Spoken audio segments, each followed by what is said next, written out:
नमस्कार बच्चों, स्वागत है आपका अपने YouTube चैनल हरियाणा सेंट्रल पर। सुप्रभात सभी को। सीईटी क्वालिफाइंग मुहिम में स्वागत है। जैसा कि हम लगातार हर दिन डिस्कस करते हैं, जाड्डा तो वो भी घना हो रहा है, लेकिन हरियाणा स्टाफ सिलेक्शन कमीशन का जाड्डा घना चढ़ रहा है। बात वही आ गई, नंबर मामला अटक गया 4 गुना से ज़्यादा पे। हर रोज हम बात करते हैं कि जिसमें 4 गुना से ज़्यादा बच्चे हैं उसमें सरकार बच्चों के साथ क्यों अड़ी हुई है, क्यों सभी को बच्चों को नहीं बिठा रही है जिसमें 4 गुना से ज़्यादा बच्चे हैं। ठीक है, अब ये कह रहे हैं कि हम योग्यता देख रहे हैं। योग्यता का मतलब समझते हो क्या होता है? योग्यता का मतलब, योग्यता का मतलब होता है कि आपने जो बीए की है, कि बीए की जगह आपने तो ए बी तो नहीं लिख दिया कहीं, क्योंकि सर इसमें कोई वो नहीं है, पराकाष्ठा की बात नहीं है कि ये हो गया वो हो गया। ना ना ना ना ना, समझने वाले समझे हैं। ये पोर्टल की इतनी बड़ी खामी है, हरियाणा स्टाफ सिलेक्शन कमीशन का जो पोर्टल है वो मेल और फीमेल में डिस्क्रिमिनेशन नहीं कर सकता है। एमपीएसडब्ल्यू में फीमेल की पोस्ट पे 114 मेल के फॉर्म उठाए हुए हैं पोर्टल ने। तो ये अपनी अपनी गर्दन, अपनी नाइट को बचाने के लिए ये योग्यताएं चेक करें, क्योंकि इनके पोर्टल को पता नहीं है बीए क्या होता है, ए बी क्या होता है। और ये काम इनको बहुत पहले करना चाहिए था। अभी तक कब कब फॉर्म भरवाए थे? 4 साल हो गए, 4 साल में इन्होंने योग्यता नहीं नापी अभी तक। तो तुम खुद सोच सकते हो, ज़्यादा खुश होने की, ज़्यादा पॉजिटिव होने की ये ज़्यादा वो नहीं है। ये इनकी अपनी अपनी गर्दन बचाने के लिए ये सब ऐसा करे।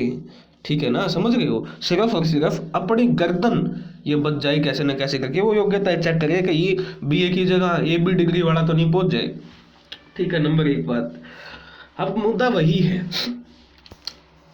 इन जो जो ग्रुप के पेपर हुए हैं हरिओम 14 तारीख तक, उसमें आपके ग्रुप के अगेंस्ट बुलाया है। अब जो पेपर होंगे उसमें ग्रुप के अगेंस्ट नहीं बुला सकते हैं आप। ठीक है ना, उसमें आप ग्रुप के अगेंस्ट नहीं बुला सकते, क्योंकि वहाँ तो 4 गुना से ज़्यादा बच्चे हैं। वहाँ तो कैटेगरी टू कैटेगरी उठाने पड़ेंगे, पोस्ट वाइज उठाने पड़ेंगे। जनरल की मान लिया 10 पोस्ट है तो 10 पोस्ट के अगेंस्ट बुलाने पड़ेंगे, क्योंकि बच्चे ज़्यादा है। वहाँ तो कट ऑफ लगानी पड़ेगी अलग अलग कैटेगरी की। वो काम आपका करना नहीं चाहता है कमीशन। नंबर 1 बात, एक मजबूरी। नंबर 2 बात, 5 नंबर सस्पेंड है आपके। ठीक है, 5 नंबर सस्पेंड है, मतलब आप अब बच्चे नहीं छाट सकते हो, क्योंकि जो सीईटी प्री का रिजल्ट है वो 95+5 नंबर जोड़ के दिया है। किसी भाई को समझ में ना आए तो फिर दोबारा समझाएंगे। वो बिना वेरिफिकेशन के सीधे 5 नंबर जोड़ दिए। ठीक है, और इसमें कोई 5 नंबर या 2.5 नंबर की कोई वेरिफिकेशन नहीं होगी। सिर्फ ये देख रहे हैं कि बीए की है या फर्जी ए बी डिग्री पाई है। ठीक है, तो इसमें किसी की कोई जीत ये हो गया वो हो गया कुछ नहीं है, ये इनका काम है। अगर ये नहीं करते और कोई बच्चा पकड़ा जाता तो वो कोर्ट में खड़ा होता जाके कल को। या तो इन्हें बहुत पहले करना चाहिए था काम। समझ में आ गई बात? अब 4 गुना से ज्यादा वाले क्यों सिलेक्ट नहीं कर सकते, लगातार बच्चे पूछ रहे हैं। उसका कारण है, उसके 2 कारण है। एक तो 5 नंबर सस्पेंड है, जो आपका रिजल्ट रद्द कर रखा है, जो आपका सिंगल बेंच ने, एक तो वो कारण है। नंबर 2 बात, 5 नंबर सस्पेंड है। नंबर 3 बात, अब आपके category two category post wise लेने पड़ेंगे। अब इन्होंने आधों में तो ग्रुप वाइज लगा रहे हैं, आधों में पोस्ट वाइज लगा रहे हैं, तो इनके बाप का राज तो है नहीं कि जो मन में आया वो लगा दिया। तो अब वहां पर मामला जाके अटक गया है। इसलिए जेई सिविल, जेई मैकेनिकल और कॉमर्स से जुड़े अभी समय लगेगा, क्योंकि इनके पास कोई ऑप्शन नहीं है। और सरकार, मुख्यमंत्री तक इन्होंने बात पहुंचा दी है जी।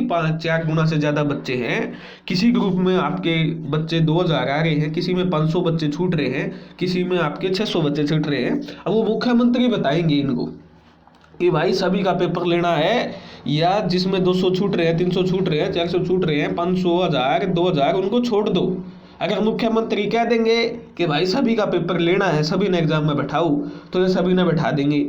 अगर मुख्यमंत्री कह देगा ना 4 गुना की पॉलिसी पर चलना है, मेरे तो सपना में 4 गुना की पॉलिसी घूमा है, तो फिर ये 4 गुना बिठाऊंगे। अभी ये अटके हुए हैं, अभी इनको ऊपर से ऑर्डर नहीं आया है कि सभी को बैठाना है या 4 गुना। क्योंकि देखो माहौल तो ये बन गया है कि इतने ग्रुपों में 14 फरवरी तक जो एग्जाम हुआ है उसमें तो सभी ग्रुपों को बैठा दिया, सभी बच्चों को बैठा दिया। अब ये 4 गुना की पॉलिसी पे वापस आएंगे तो एक झटका तो लगेगा, बच्चे तो नाराज होंगे। किसी ग्रुप में 500 छूटेंगे, किसी में 2000 छूटेंगे। ठीक है ना, तो अब यहाँ पर सारा मामला अटका हुआ। नहीं तो क्या इनके पास लिस्ट तैयार नहीं है? सब झूठी बातें हैं, सब कुछ इनके पास तैयार है, सिर्फ ऊपर से ऑर्डर नहीं आया है। लेकिन मैं तो ये समझ नहीं पा रहा हूँ कि इतना अहंकार, इतना घमंड किस चीज का है, जब आपको पता है कि भाई किसी में 500 बच्चे ज्यादा है, किसी में 1000 बच्चे ज्यादा है, किसी में 2000 बच्चे ज्यादा है, सभी को एग्जाम में बैठाओ। क्यों नहीं बैठा रहे हो आप? 5 नंबर आपके सस्पेंड है, 31 जनवरी से पहले वो कुछ होना नहीं। 31 जनवरी को ही सरकार कुछ करवा सकती है। 31 जनवरी से पहले सरकार कुछ नहीं करवाएगी। और रही बात 5 नंबर की, वीडियो बना चुका हूँ मैं। 5 नंबर पे सरकार का स्टैंड क्लियर है, इन भर्तियों को तो वो बचाएगी, लेकिन आगे से हर व्यक्ति के लिए 2.5 नंबर कर देगी। इन 5 नंबर की वजह से जो बच्चा सिलेक्शन जोन में आने से रह गए, उन बच्चों को एक्स्ट्रा, यानी सभी बच्चों को इन 5 नंबर की वजह से आपका बिठाना चाहिए। कोई ना कोई सरकार के पास सारे हथकंडे होते हैं, सारा सिस्टम सरकार के पास है। 4 साल से बच्चा तड़प रहा है। ये पॉलिसी इन बच्चों से पूछ के नहीं लेके आए थे। ये पॉलिसी किसी प्रदेश में नहीं है, किसी देश में नहीं है। बाहर की स्टेट को 5 नंबर देना काम हरियाणा सरकार करेगी। बाहर की प्रदेश के बच्चों के लिए हरियाणा सरकार अपने डोमिसाइल को निरस्त कर देगी। लेकिन इनको 4 साल से जो भटक रहे आंदोलन, प्रदर्शन, कोर्ट में चले गए, कोर्ट में जीता है, मुख्यमंत्री समझा लिया, चेयरमैन समझा लिया, ओएसडी समझा लिए, डीसी समझा लिए, कौन कौन इन्होंने नहीं समझाया, लेकिन उनकी बात नहीं मानेंगे। तो ये बहुत बहुत अहंकार वाली सोच है। ऐसा नहीं होना चाहिए माननीय चेयरमैन से और मुख्यमंत्री हरियाणा से और संगठन भाजपा से, भाजपा संगठन से हम लगातार इसी बात को मांग रहे हैं कि ये जितने भी हमारे बच्चे हैं, भाई बहन हैं, 56-57 ग्रुप को तुरंत पैर आपका कैंसिल करके एक अच्छे तरीके से आपको एग्जाम लेना चाहिए, ताकि जो इनकम इंस्पेक्टर लगना चाहता है वो पढ़ा लिखा बच्चा इनकम टैक्स इंस्पेक्टर लगे, ना कि तुक्के से 41 क्वेश्चन रिपीट वाला, जिसको मैथ और इंग्लिश का कुछ आता है नहीं देला, लेकिन क्वेश्चन रिपीट की वजह से उसके सारे क्वेश्चन ठीक हो गए, वो इनकम टैक्स इंस्पेक्टर लगे। एक जेन्युइन गरीब के बच्चे को जिसने जी तोड़ मेहनत की है 4 साल से, वो आपका इनकम टैक्स इंस्पेक्टर या फूड सप्लाई ऑफिसर लगना चाहिए, ना कि कोई झंडू किसी को भी 41 क्वेश्चन रिपीट की वजह से जो नंबर ले बैठा है वो बैठना चाहिए। ये सरकार को पता है, ये आप सभी को पता है। ग्रुप 56 का आप जो भी इस वीडियो को देख रहे हो, जिस ग्रुप 56 में 38,000 बच्चे बैठे हैं, पोस्ट कितनी है? पोस्ट तो आपकी यूनिक क्वालिफिकेशन को हटा दे तो 4,000 पोस्ट है, ठीक है, 5,000 पोस्ट ला लो। 5,000 पोस्ट पर 38,000 बच्चे, मिलनी तो 5,000 को है, और इसमें भी EWS के 12,000 और BCB के 12,000। एक तो जनरल वालों को तो एक भी पोस्ट नहीं मिलनी। और रही बात इसमें जो खुद की इनकी EWS और BCB के हैं, इनको भी नहीं मिलनी। यहाँ तो 4,000 बैठने थे, यहाँ तो 3-3 गुना ज्यादा बैठे हुए हैं। तो इन बच्चों को भी समझना पड़ेगा, जो तुमको तुम्हारी हक की पोस्ट वो भी नहीं मिलेगी तुमको, वो भी तुम्हारी छिड़ जाएगी ग्रुप 56 की, क्योंकि 38,000 बच्चे बैठे और बैठने थे 24,000। तो ये सारी चीजें, जो अच्छे बच्चे हैं जिनके ईमानदारी से नंबर आए हैं, वो सब चाहते हैं कि 56-57 कैंसिल हो के फटाफट से दोबारा हो, क्योंकि आज उनको क्या नौकरी मिलेगी? आज उनको ग्राम सचिव पटवारी की नौकरी भी मुश्किल है मिलनी, लेकिन ईमानदारी से अगर पेपर हो तो वही बच्चे जिसको आज पटवारी की मिलेगी, वही बच्चे आज कल को अगर पेपर दोबारा होता है, ईमानदारी से होता है, भ्रष्टाचार मुक्त होता है, तो वही बच्चे इनकम टैक्स फूड सप्लाई लेके जाएंगे, वो ईमानदार बच्चे हैं। और ये तो वैसे भी नहीं बचना है। तो यही बात मैं लगातार सरकार को कह रहा हूँ। आपको भी पता है कि आपको कौन वोट देगा, ठीक है ना? तो अभी तक सरकार के तोते उड़े हुए हैं। तोते इसलिए उड़े हुए हैं क्योंकि ऊपर से आपका क्या नहीं आया है, ऑर्डर नहीं आया है। तो JEE मैकेनिकल, सिविल, कॉमर्स, इनमें बच्चे ज़्यादा हैं, और इनमें बच्चे ज़्यादा होने की वजह से इसलिए इनके अभी पेपर नहीं होंगे, इनके फरवरी तक जा सकते हैं।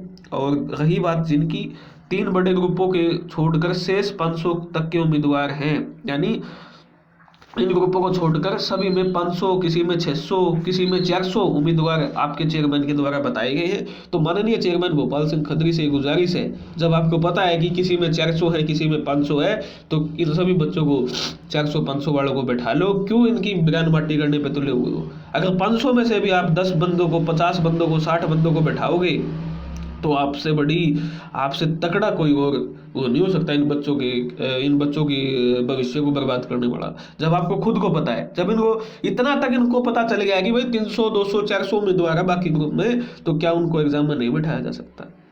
बैठाया जा सकता है ना उन 400-500 बच्चों को। तो फिर भी अगर ये 400-500 में से भी किसी को छोड़ेंगे, तो इससे बड़ा, इससे कड़ा, इससे अहंकारवादी फैसला हरियाणा सरकार का नहीं हो सकता। और जिन ग्रुपों के पेपर हो गए, उनकी आंतरिक योग्यता दोबारा परखी जा रही है। अब ये सच बात है या झूठ, इस पर भी आपको एक झोल बताता हूँ। जो 31 जनवरी को पेपर हुए थे, उनमें सरकार ने कोताही बरती। उन्होंने वेरिफिकेशन नहीं करवाई, मतलब जो उनकी स्क्रूटनी थी या उनकी डॉक्यूमेंट चेक थे या योग्यता चेक थी, वो नहीं करवाई, सीधे बिना योग्यता चेक करे पेपर ले लिया। कोई फर्स्ट ईयर का था वो भी पेपर दे गया, कोई आपका जैसे VLD में कुछ बच्चे आए हैं निकल के, AI इंसेमिनेशन का डिप्लोमा लगाया हुआ था या सर्टिफिकेट लगा हुआ था, वो भी पेपर देंगे।